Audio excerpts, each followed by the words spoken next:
Assalamu alaikum wa rahmatullahi wa barakatuh.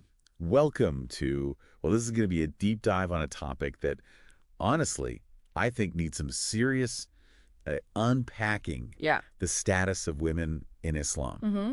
We're going to be looking at this through the lens of a really fascinating scholarly article by Dr. Jamal Badawi. Excellent scholar. And we're going to try to, get past the kind of the common misconceptions. Yeah. And really understand this from a scholarly perspective. It's certainly a topic, that people have a lot of opinions on. Absolutely. And very strong opinions. And a lot of them. Not necessarily informed by the best sources. Yeah, absolutely. So we're going to be trying to do that today. And Dr. Badawi's work is a great place to start because he really does a good job of going back to the Qur'an and the Hadith, right? The foundational texts of Islam, yeah, to really understand what the faith has to say about this. Yeah, absolutely. It's, often there's so much baggage, cultural baggage and historical baggage.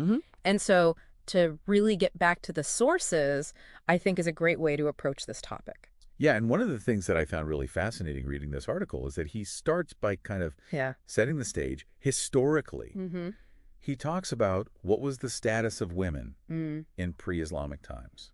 Yeah, and that's so important to understand because we often take for granted our modern ideas about women's rights. Right. But the reality for women in ancient civilizations, whether we're talking about ancient India or Greece or Rome, right, or even, 19th century Europe, was drastically different. Yeah. Women were often seen as property. They were denied basic rights. And, they were even subject to things like female infanticide. Right. It's a pretty bleak picture.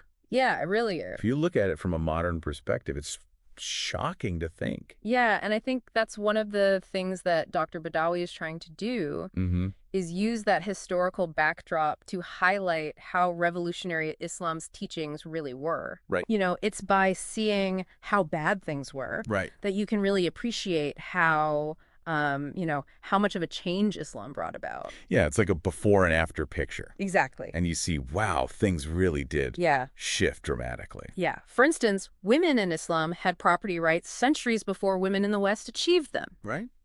That's a point he really emphasizes. And it's a powerful reminder that progress isn't always linear. Yeah. And sometimes, things that we might associate with the modern West were actually present in other societies much earlier. Absolutely. And, speaking of the West and even before, he talks about some of the biblical decrees that reflect a less egalitarian view of women.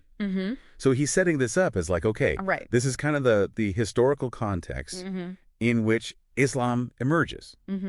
And it's offering a very different perspective. That's right. On the status of women. That's right. And he even brings up something like the concept of betrothal in Mosaic law, where essentially women were purchased. Yeah. Right. So again, just to kind of drive home the point that this is not something that was a given. Yeah. This is a historical context that we need to understand to really appreciate what Islam is saying. So, I mean, it really is like we have this backdrop of inequality, and then Islam comes along, and it really starts to... And things start to change. Change things. Right. And, he highlights this right from the start by pointing to a key verse from the Quran, 4.1. And this verse really sets the tone, I think, for the whole discussion, because it states that men and women were created from a single soul. Yeah. So really emphasizing that shared origin and equal humanity. Yeah, so it's not about, giving a couple rights here and there. It's about like a fundamental... Yeah, it's a foundational principle. Right. And it's not just about specific rights or rules. It's about recognizing the inherent dignity and worth of women as human beings. And that's really important. Yeah, that's the foundation upon which everything else is built. Exactly. It's not just an afterthought. It's the very... It's woven into the fabric of the faith. Yeah. So how does that play out in practice? Like, what does the Quran actually say about women's spiritual equality? Well, the Quran is very clear on this point. There are several verses, including 74.38, 3.195, 16.97, and 4.124. Okay.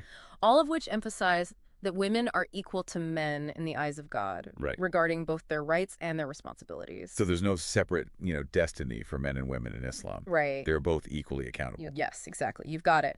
And this applies to the afterlife, but also to their obligations in this world. Right. Men and women share the same religious duties. Right. Prayer, fasting, charity, pilgrimage. So there's a real emphasis on that equality. Yeah, but what I think is really fascinating is that while Islam has this emphasis on shared obligations, it also recognizes that women, are different than men. Yeah. And it makes allowances for that. Yes. For instance, there are exemptions for women during menstruation, childbirth, breastfeeding. Those are things that, that men don't have to deal with. Men don't have to deal with. So it's like... Right. So there's a recognition of those differences. Yeah. And that's, I think, really important. Yeah, because sometimes I think... Sometimes I think the idea of equality gets sort of misconstrued as meaning... Sameness. Sameness, yeah. And that's not what... Exactly. About recognizing those differences. Yeah. And respecting those differences. Yeah. While still affirming... the fundamental equality. Fundamental equality, exactly. So I think those exemptions are a perfect illustration of that. They're a real example of God's compassion and understanding of women's needs. Yeah, absolutely. And we're talking about kind of the social aspects now, but I think one thing that often comes up is the treatment of female children. Right. And what Dr. Badawi has to say about that. And he starts by reminding us that, unfortunately, female infanticide was a common practice in many cultures historically, including in the Arabian Peninsula before Islam. And the Qur'an condemns this practice in no uncertain terms. Yeah. So it's not just about tolerating baby girls. Right. It's not about passively not killing them. Right. It's about actively challenging the mindset that would allow such a horrific act. Yeah, it's like attacking the problem at its root. Exactly. Islam attacks the root of the problem, the devaluing of female life. Yeah. And this is emphasized in several verses in the Quran. 16.5859, for example, criticizes those who react with shame and grief at the birth of a daughter. Right. I mean, you have to remember, that was a radical message. Oh, absolutely. It was a radical message at the time. Yeah, at a time when sons were so highly prized. Yeah, sons were considered a blessing and daughters were considered a burden. Right. So this is Islam coming in and saying no. Right. That's not how we see it. Not how it should be. Yeah. And it's not enough to just let girls live. Right. You have to treat them with... Yeah, they deserve dignity and respect. Dignity and respect, absolutely. And to be given equal opportunities. Right. And Dr. Badawi shares some hadiths, sayings of the Prophet Muhammad to illustrate this point. Yeah. And one of the most famous is the hadith that promises paradise for those who treat their daughters well. I mean, paradise for being a good dad to your daughters. Oh, that's... Right. What an incentive. Yeah, that's amazing. Yeah, and it's not just about material support. It's about, nurturing their minds as well. Right. The Prophet Muhammad stressed that seeking knowledge is mandatory for every Muslim. Male or female. Male or female, that's right. And this emphasis on education for girls, that was truly revolutionary. Oh, absolutely. In the 7th century, this was unheard of. Yeah. And, we're talking about, wow, this was 1,400 years ago. And we're still grappling with that in some parts of the world today. Exactly. In many parts of the world. Yeah. Girls are still denied education.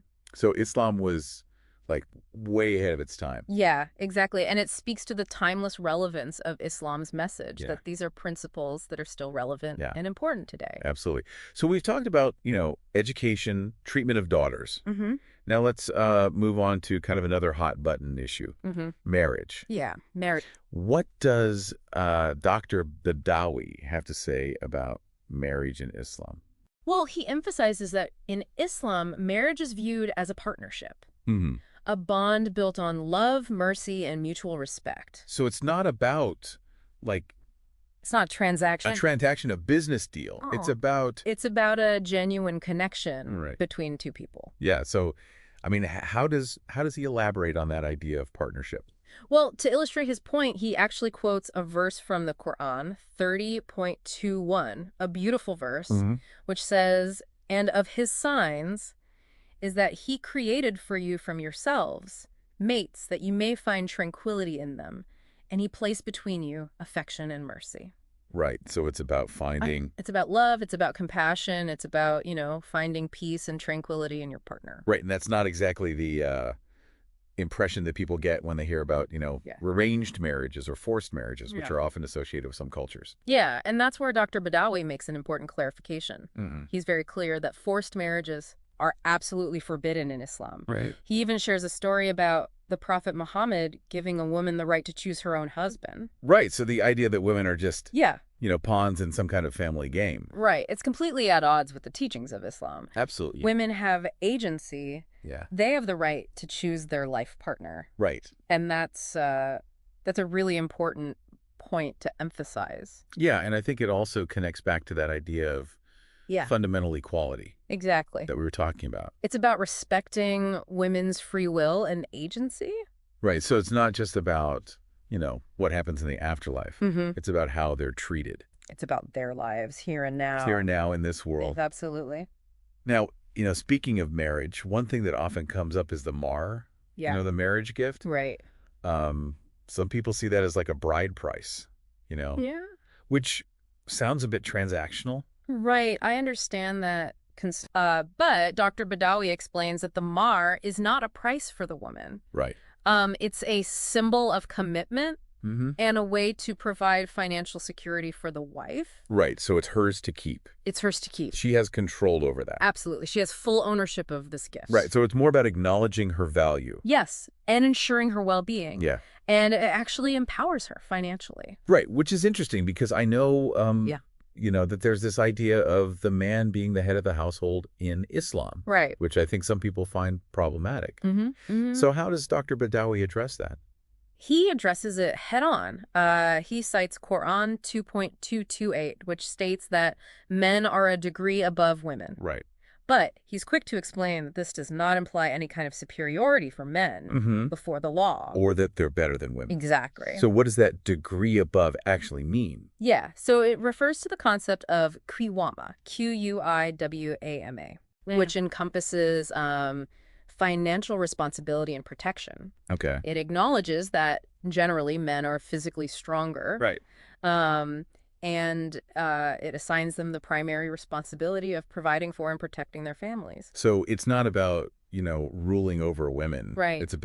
It's about recognizing different roles and responsibilities within the family structure. And even within that, that framework of leadership. Yeah. Islam stresses mutual consultation. Yeah, that it should be. And decision-making. A partnership. Yes. Not a dictatorship. Exactly. It's not a one-sided thing. Right. And there are lots of hadiths about, treating your wife with kindness. Yes. The Prophet Muhammad often said that the best Muslims are those who are best to their wives. Yeah. I like that a lot. Yeah. And I think it's important to emphasize that, this idea of partnership is not just a theoretical concept. Right. It's something that should be lived out in practice, in the day-to-day reality of a marriage. Yeah. And speaking of reality, I mean, sometimes marriages don't work out. Right. So what does Islam say about divorce? Well, it recognizes that while divorce is undesirable, it is sometimes necessary. Yeah. The goal is not to trap women in unhappy or abusive marriages. Yeah. So there's a recognition of the need. Right. So women have the right to seek a divorce in Islam. They absolutely do. Both men and women have that right. Okay. If the marriage is beyond repair. But it's not just like an I'm out of here situation. Right. It's not that simple. Yeah. There are rules and procedures in place. Okay. To ensure the stability of the family and to prevent hasty decisions. Right.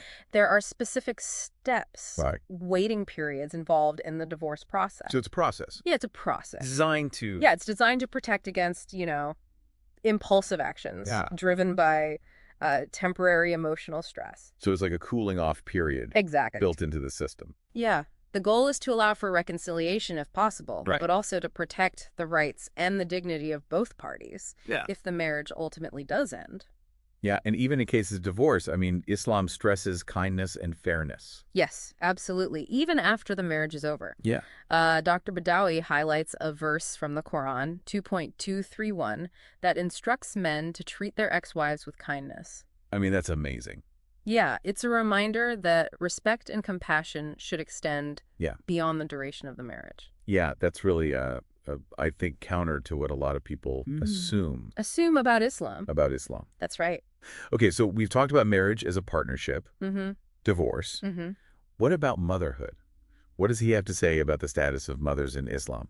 Well, as you might expect, motherhood is held in extremely high regard in Islam. Yeah. Dr. Badawi points out that kindness to parents is considered second only to the worship of God. And the Qur'an specifically emphasizes the importance of treating mothers with kindness and respect. I mean, they go through a lot bringing us into the world, so I think they deserve a little extra. Right, and the Qur'an acknowledges the sacrifices that mothers make. Yeah. There's a beautiful verse, 31.14, which describes the mother bearing her child in weakness upon weakness. Wow, that's powerful. Yeah. It's very evocative. I mean, you can really feel the weight of that. Yeah, the weight of that sacrifice. Yeah, absolutely. And then there's the famous hadith, right, where the Prophet Muhammad says paradise is at the feet of mothers.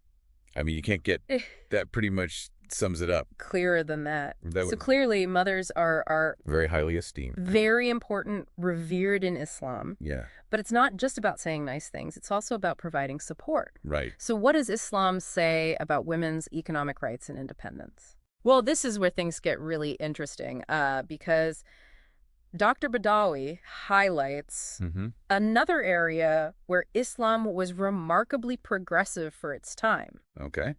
He emphasizes that Islam guarantees women the right to independent ownership.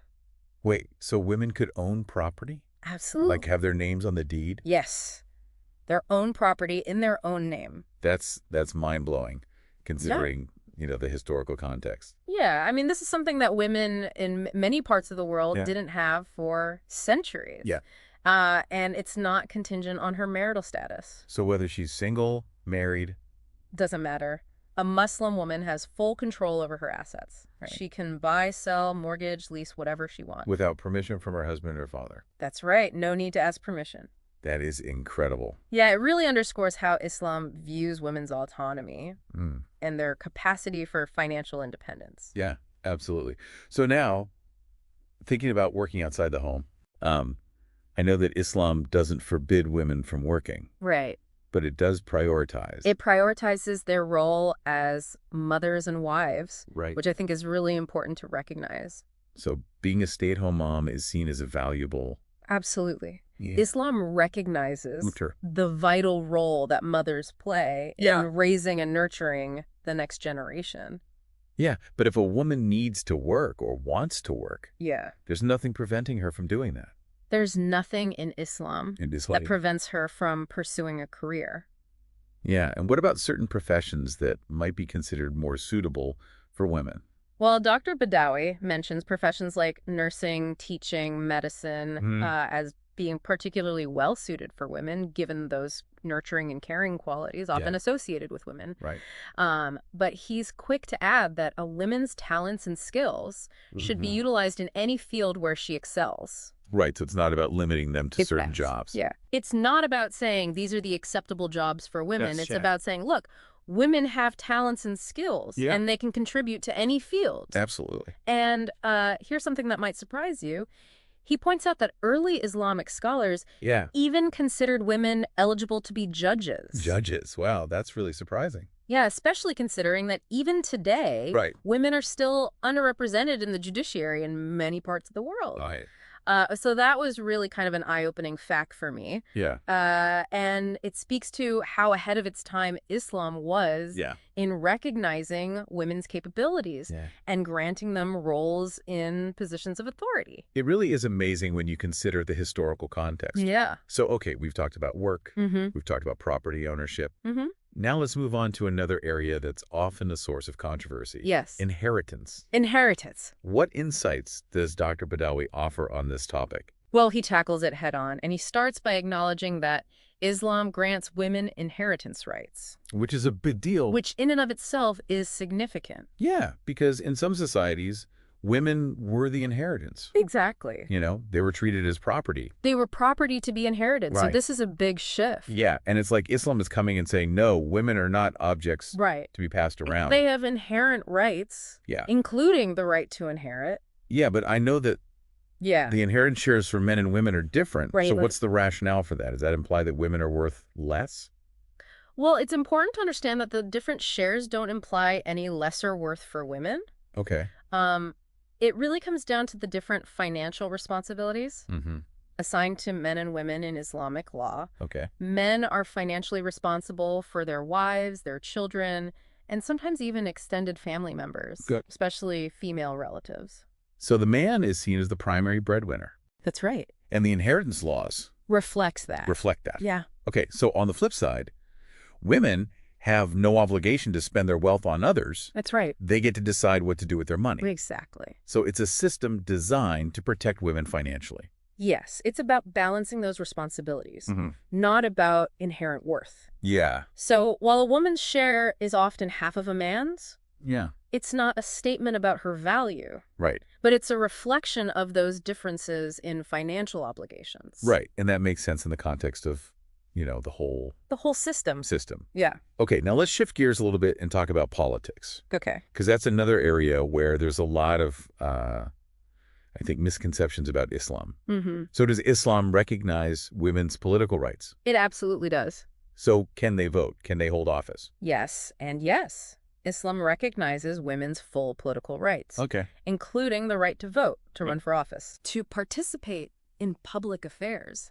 I mean, that is remarkable considering, again, I know, right? It's the amazing. historical context. Amazing how forward-thinking Islam was in this regard. Yeah. And Dr. Badawi even provides examples of women actively engaging in public affairs during the Prophet Muhammad's time. Oh, do tell. Yeah. I love a good story. Well, there's the famous story of a woman challenging Caliph Umar in a mosque Ooh, I like that. and proving him wrong. I love that. Yeah. So the idea that, Muslim women are supposed to be silent and subservient That's a complete myth. is a myth. Yeah. The historical record shows that women, They've always had a voice. yeah. They've always been active Yeah. in shaping Muslim societies. Okay, but what about that hadith that says, a people will not prosper if they let a woman be their leader? Yeah, that's a good question. Because that gets thrown around a lot. Oh, as right. proof that women... Yeah, it's often cited as evidence that women can't hold the highest positions of leadership in Islam.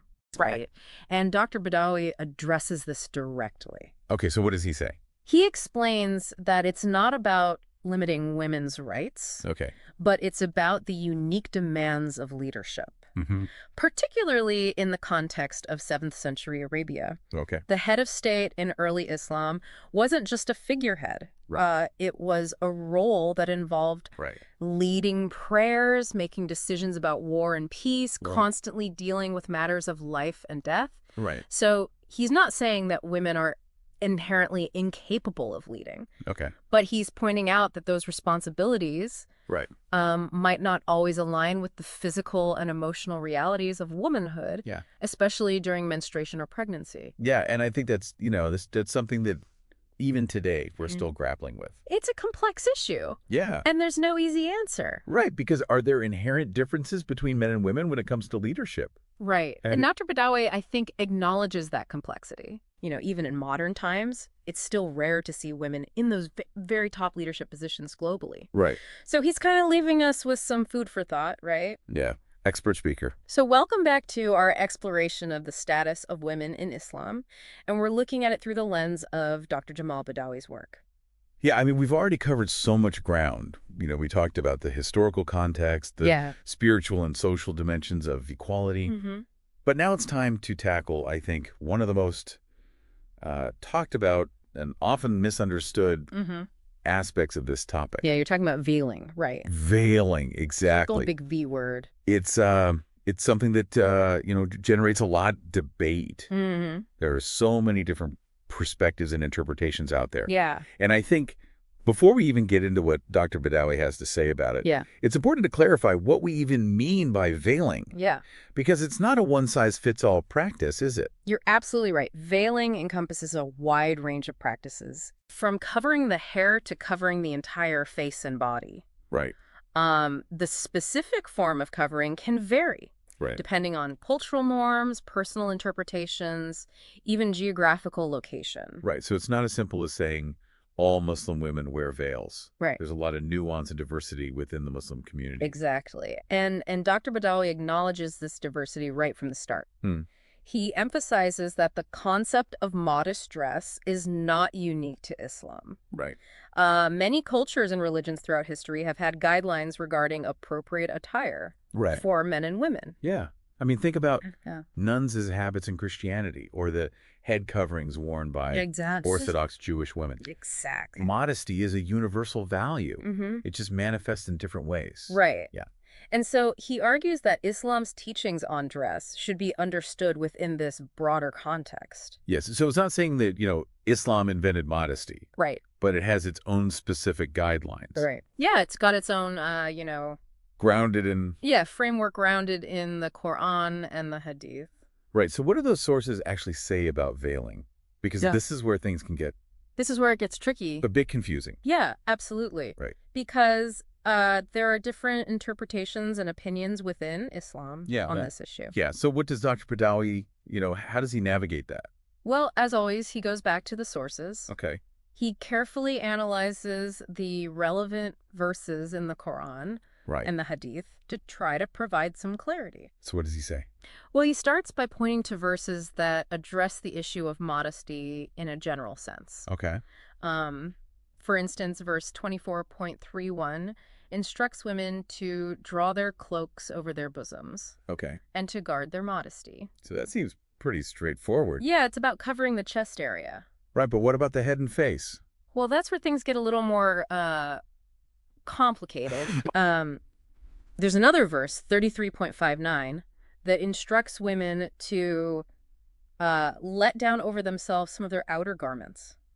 Right. And this is often interpreted as a reference. To covering the hair. To covering the hair and the body. But this is where the debate comes in, right? Yeah. Because people disagree on what exactly constitutes an outer garment. Right. Right. And how much of the body needs to be covered. Exactly. How much is some? Yeah. That's the question, right? Yeah.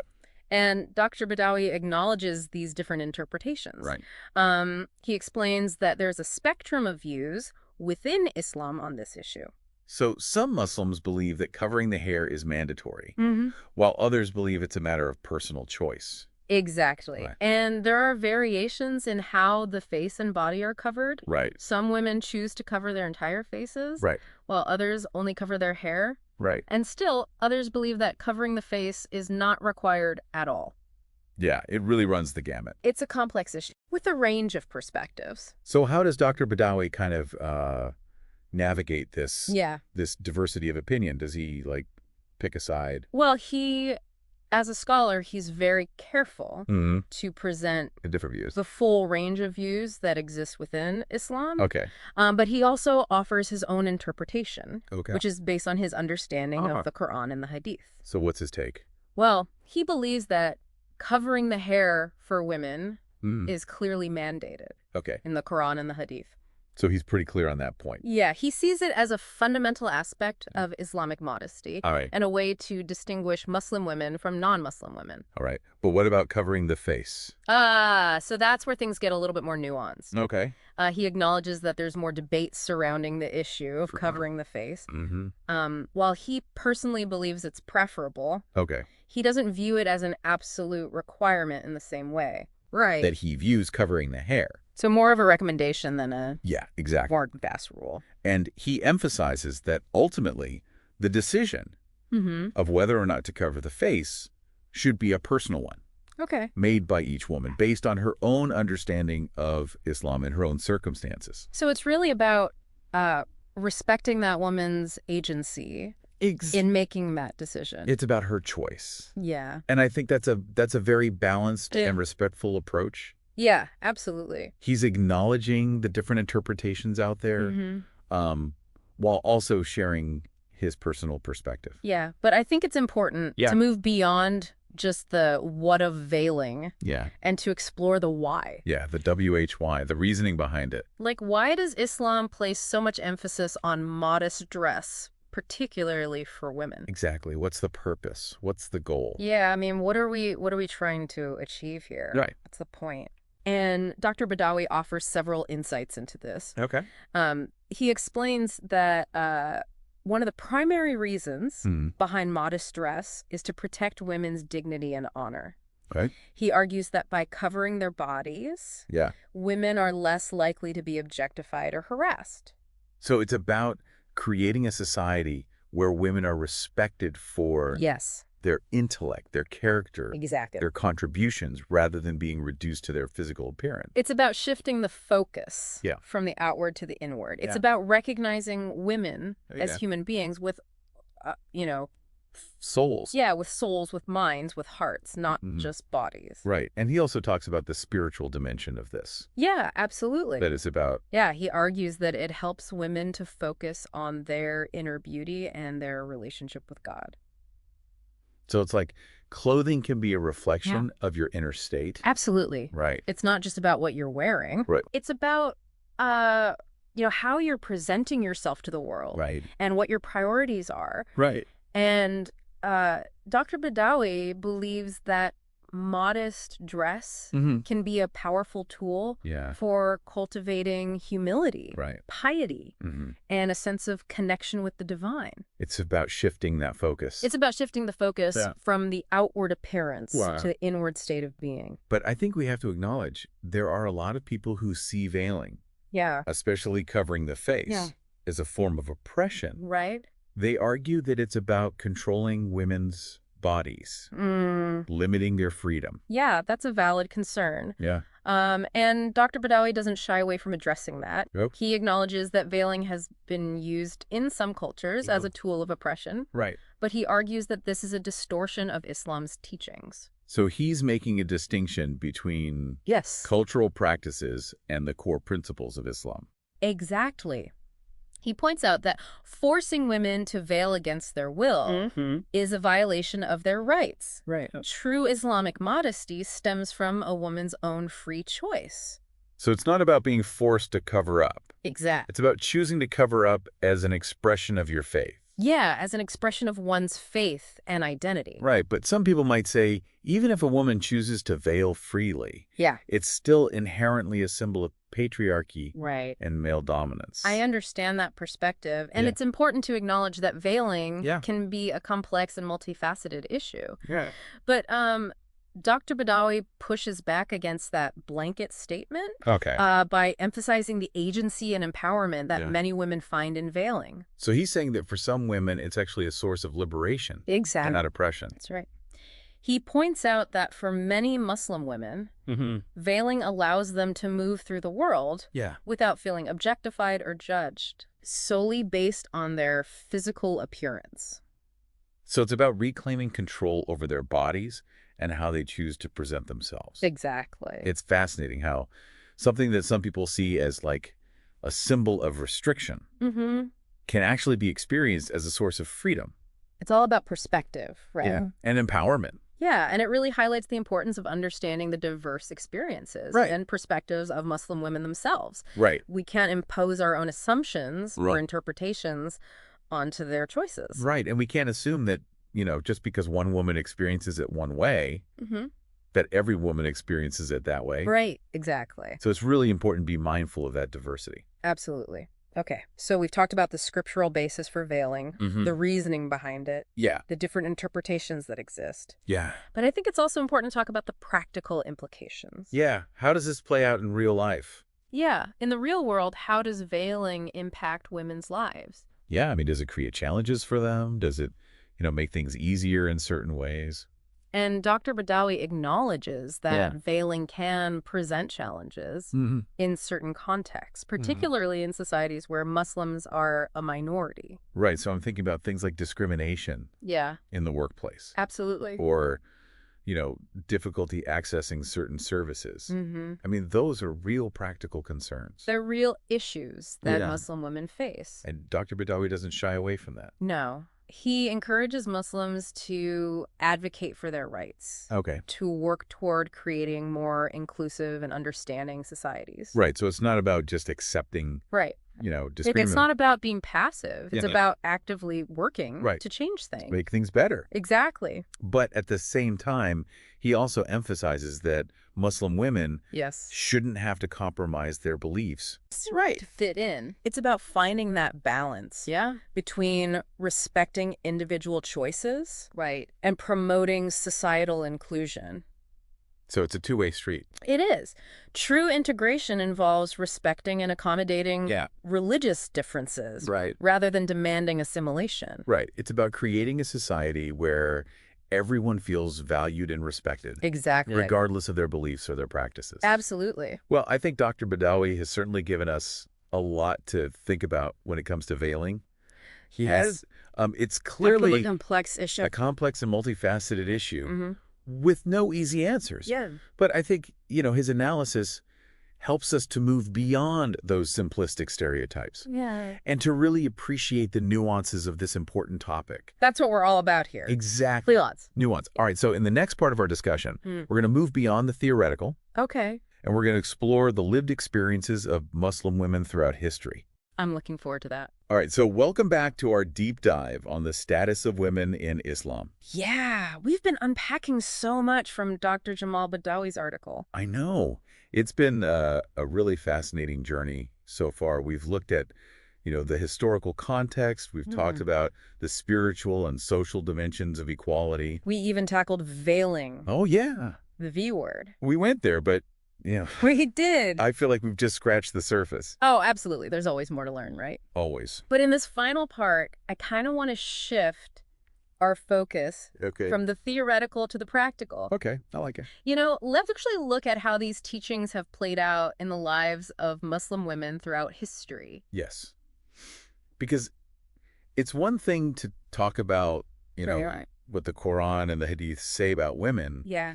But it's another thing to see how those teachings have shaped the lives of real women. Exactly. And that's where I think things get really interesting. And Dr. Badawi, he gives some fascinating examples of the diverse roles that Muslim women have played in different societies. All right, so give me the goods. What kind of examples is he talking about? Well, he starts by reminding us that from the very beginning of Islam, women were active participants in the community. Okay. Take Khadijah, for example, the Prophet Muhammad's wife. Right. She was a successful businesswoman in her own right. Oh, wow. I didn't realize that. Yeah, a woman of wealth and influence.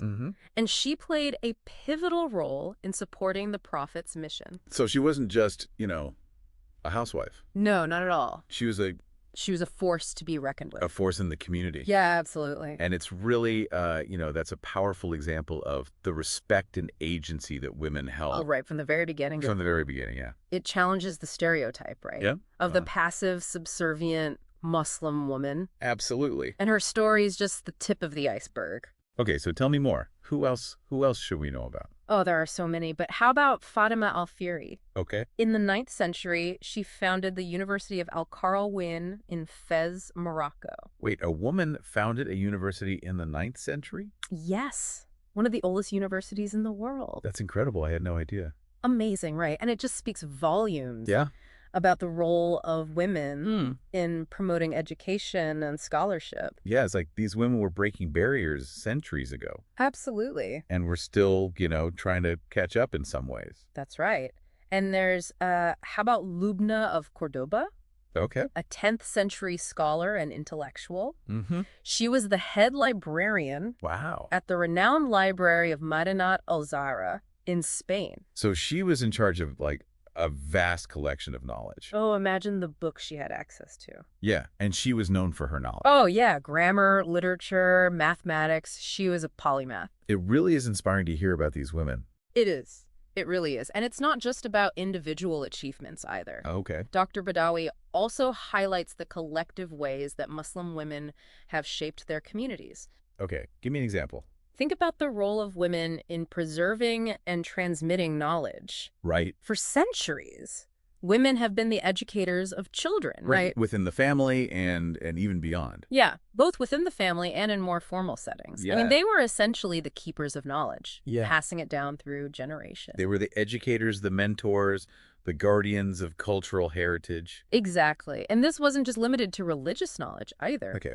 Muslim women were involved in preserving scientific, literary, and artistic traditions. Right. So their contributions were, maybe not always in the spotlight. Right. Behind the scenes often. But they were essential. Essential to the flourishing of these societies. It makes you wonder how many other stories are out there that we just don't know. Absolutely. So many hidden figures. Yeah, we need to do some more digging. You need to keep searching. Yeah. So what's the big takeaway here? What does Dr. Badawi want us to understand about the lived experiences of Muslim women? I think it's a twofold message. Okay. It's a message of empowerment, but also a message of caution. Empowerment and caution. Yeah, it's a bit of a paradox. Okay, so unpack that for me. He's empowering in the sense that he's highlighting all these accomplishments, right?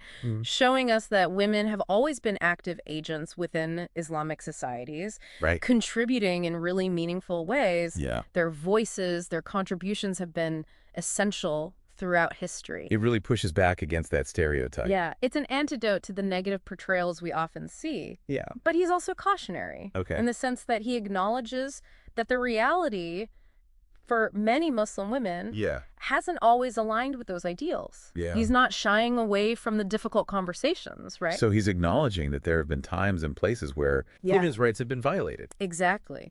He's honest about the fact that cultural practices and interpretations have sometimes distorted the true message of Islam. Right. So it's not all sunshine and roses. It's not. It's complicated. And it's important to recognize that complexity. Absolutely. And to not shy away from those hard truths. Exactly. And to be critical about, Yeah, don't just accept everything you hear. Do your own research. Question things. And most importantly, listen to Muslim women. Yes. They are the best authority. On their own experience. On their own experiences, exactly. That's so important. And their perspectives are indispensable to any meaningful discussion of this topic. Well, this has certainly been an eye-opening conversation. It has been a pleasure delving into this with you. Likewise. Dr. Badawi has really challenged my assumptions and broadened my understanding of the status of women in Islam. Yeah. I think the big takeaway for me is just how complex this issue really is. It's not black and white. And it has this incredibly rich and nuanced history. Yeah. I hope our listeners are inspired to continue exploring, this topic. Yeah, keep learning, keep asking questions. Challenge those stereotypes. And engage with diverse perspectives. Yes, absolutely. It's been my pleasure. Thank you for being here. I really appreciate you sharing your expertise. Thank you for having me. And thank you to our listeners. Yes, thank you for joining us. For joining us on this deep dive. And until next time, may peace be upon you.